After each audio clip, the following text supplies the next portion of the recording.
دھماکہ ایپیسوڈ 1۔ دھماکہ اتنا شدید تھا کہ ارد گرد کی تمام عمارتیں زمین بوس ہو گئیں۔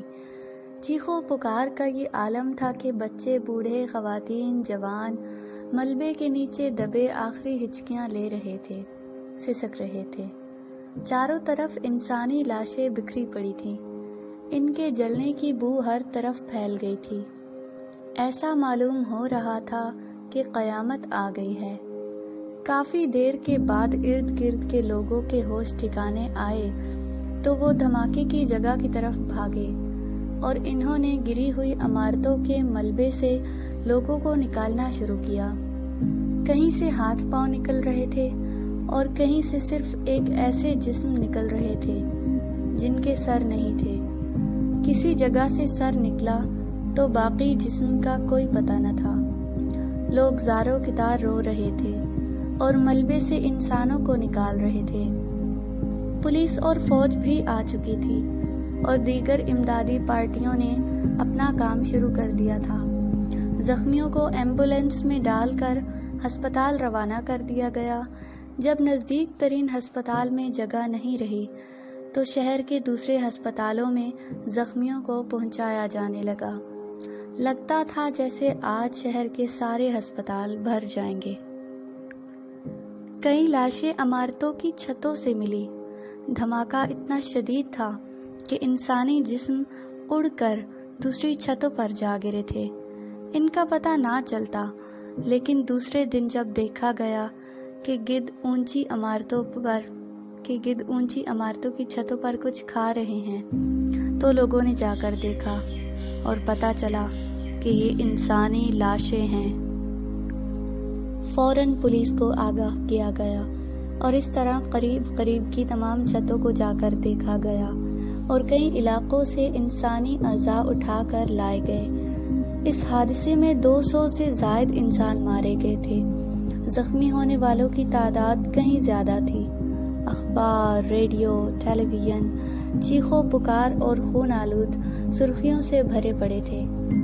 سیاست دان، حکام، اعلیٰ افسران بھیگی ہوئی آنکھوں سے صبر و شکر کی تلقین کر رہے تھے اور یقین دلا رہے تھے کہ جلد ملک دشمن تخریب کاروں کو ان کے انجام تک پہنچا دیا جائے گا۔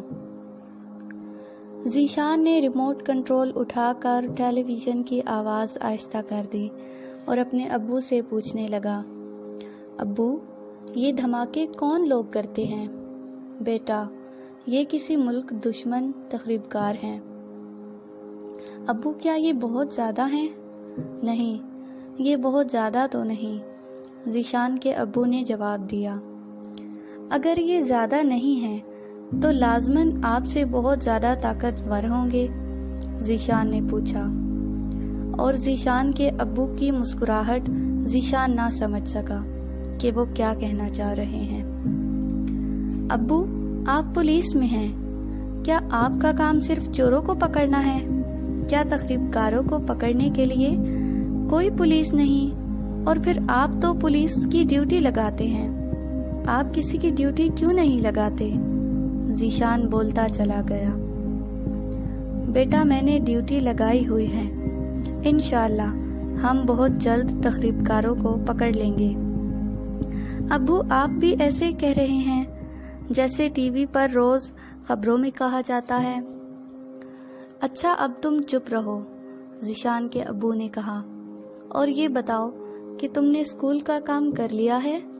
چھٹیاں ختم ہونے والی ہیں اور مجھے امید ہے کہ تم نے ابھی تک اسکول کا کام ختم نہیں کیا ہوگا، اور وہاں تمہارے استاد صاحب آتے ہیں شام کو پڑھانے، یا تم نے ان کی بھی چھٹی کر دی ہے؟ جی، استاد کی تو میں نے چھٹی کر دی ہے، ذیشان نے کہا، لیکن مولوی صاحب اب بھی پڑھانے آتے ہیں۔ استاد صاحب کی چھٹی کیوں کر دی ہے؟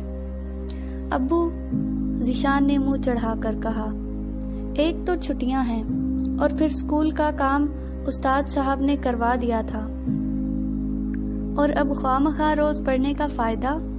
ایک ہی کتاب 7 مرتبہ پڑھ چکا ہوں اور اب تو میں اپنی کتابوں کا حافظ ہو گیا ہوں۔ مولوی صاحب آتے ہیں، بس ٹھیک ہے، میں ان سے قرآن پاک پڑھ رہا ہوں۔ اچھا بابا ٹھیک ہے، ذیشان کے ابو نے ہتھیار ڈالتے ہوئے کہا۔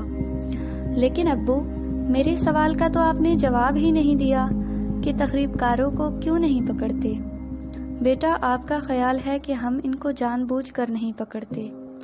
لگتا تو ایسا ہی ہے، ذیشان نے چہکتے ہوئے کہا۔ بری بات ہے، ذیشان کے ابو نے ناراض ہوتے ہوئے کہا۔ ہم اپنے طور پر پوری کوشش کر رہے ہیں۔ کوشش کرنے سے کچھ نہیں ہوتا ابو، میں نے اکثر سنا ہے جب کوئی کام نہ کرنا ہو تو بڑے کہتے ہیں انشاءاللہ پوری کوشش کروں گا، اور میں سمجھ جاتا ہوں کہ یہ کام نہیں ہو سکتا۔ ذیشان، تم کچھ زیادہ بڑی باتیں نہیں کرنے لگے ہو؟ میں ہوں بھی بڑا، ذیشان نے اپنی ایڑیاں اونچی کرتے ہوئے اور سینہ پھلا کر کہا۔ میں بڑا ہو کر پولیس افسر بنوں گا، آپ سے بھی بڑا افسر، اور پھر میں آپ کو بتاؤں گا کہ تخریب کاروں کو کیسے پکڑا جاتا ہے۔ لیکن ابو، کیا میرے بڑے ہونے تک یہ تخریب کار ایسے ہی دھماکے کرتے رہیں گے؟ ذیشان نے معصومیت سے پوچھا۔